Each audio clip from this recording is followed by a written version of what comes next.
Hello, dear Librans. This is your yearly forecast for 2020 in general, of course. This is very, very general, hopefully practical, not too elaborated, just some practical key things that I want to mention here that are going to happen in general for you Librans. It's a very important year for Libra. Why is that? Because it's a crazy amount of months that Mars will be in your opposite sign of Aries for like 6 months. Normally it's 6 weeks in a sign. Now it's going to be 6 months that it's going to be in your opposite sign. Now, as from July up until the end of that year, you're going to have Mars in your 7th house. What does it mean? It means more liveliness in relationships, whether you are in one or not. It means more liveliness. It means that people are going to demand a bit more time of you. And if you're saying, oh no, not again, or if you're saying, oh, it's already that they are demanding so much time, well, there is help as well from your core emotional state that is improving for sure. So, and why is that? Because Jupiter will be in your 4th house for the whole year approximately. So I've been talking a lot about Saturn and Pluto in your 4th house and the South Node there. So for some of you Librans, it has been tough when it comes to your emotions, when it comes to your your security, when it comes maybe for some of you about literally your home. There has been a lot of transformation going on there, but now Jupiter comes and joins the club. Yes, there's still eclipses in that area, but in January for sure, so the beginning of the month, but not with such an impact and with such a karmic stressful time as it has been, because you're not going to have Saturn in the South Node anymore like in September or before that of 2019. So now Jupiter is going to join the club and also the South Node. So you're going to have some rewards there of the efforts you did in 2019, even in 2018. So that's good news. Having Jupiter in that bottom side of the lowest point of your horoscope means emotionally more stability. And for those of you who had quite a lot of instability, this is good news. So I want you to tap into that, because you're going to need it. You're going to need it with that lively person there in your 7th house. If you are single, you could attract very lively people. Not necessarily bad, but people who know what they want. It's Mars in Aries after all, and that can clash sometimes with you, with what you think life is all about and with what you think is meaningful in life. But again, as I said, Jupiter joins the club as well, so you will find the balance there. Just take a bit of time and patience there, and so things will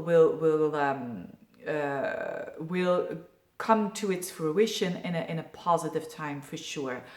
But again, it can be a bit stressful because of people, when you work with people one-to-one. This could also be your clients that are quite demanding there. Again, that's not necessarily a bad thing, but that are just doing their thing, and then they are asking lots of questions, for instance, or they are demanding a lot of your time. So expect that this can happen to you.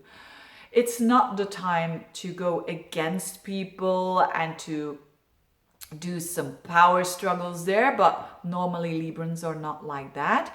It's all about listening to what they have to say and standing your ground yourself. So that equilibrium and that balance will get there when you do it step by step and with a bit of patience on your behalf.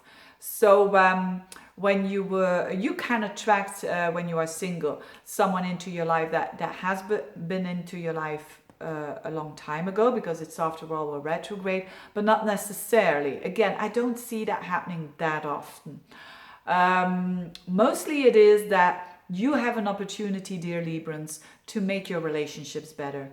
Existing ones, new ones. With having Mars so long in the 7th house, it means that you can work a long time for improving your relationship. So if you say my relationship is not good, you've got the time to do it, and you've got a long time to do it. So see that as something positive, and doing it in the right way. Because Mars is going to clash up with Saturn, with Pluto. So that means do it by the book, do it by the rules, do it with a lot of integrity, and you'll be fine. So, but keep on going. And there's certainly also, when you work for yourself, there could be a lot of clients coming your way, a lot of activity in business, because the 7th house is also a kind of a business house. So again, you could have a deal with someone in business, and it takes a bit of, take your time again for that, you know, between July and December time. So what an emphasis on relationships, an opportunity to improve them, an opportunity to work on them on a slow pace, yes, but I don't think you find that negative at all. On another level, Venus is going to be retrograde as well, but for you that will be very good because it sextiles your energy in Gemini, and that will be in your 9th house as from April until the first week of August. And the North Node is shifting there as well, as from May. So there is a bit of emphasis on your 9th house as well. That is foreign people, foreign countries, studies.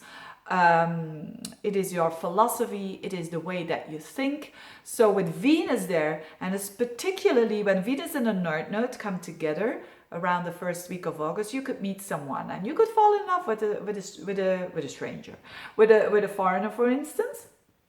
So if you travel around, you could meet someone, you could meet the love of your life, or you reconnect with someone from abroad. That could be the case as well, that you've known for a while and that you've lost touch with. But very good for traveling, very good for studying, very good for practicing some sort of philosophy, astrology, all these things, for connecting with the divine. For your spirituality, it is a very nice energy for you to have. That pocket of time where Venus transits your 9th house. Then Uranus is still in your 8th house, so that could be in the income of your spouse or girlfriend, boyfriend, still a bit going up and down there.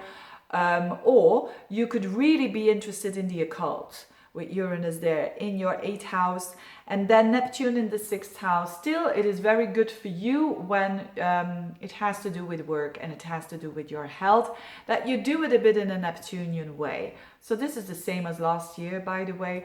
But what is it? That kind of Neptunian way.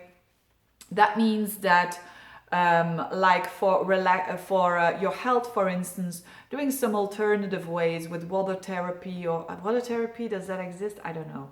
Or maybe with anything that has to do with Neptune, which is a bit mystical, which is a bit mysterious, which is a bit, magical. Again, if you're ill, you need to go to a doctor, of course, but that can help you complementary when it comes to work.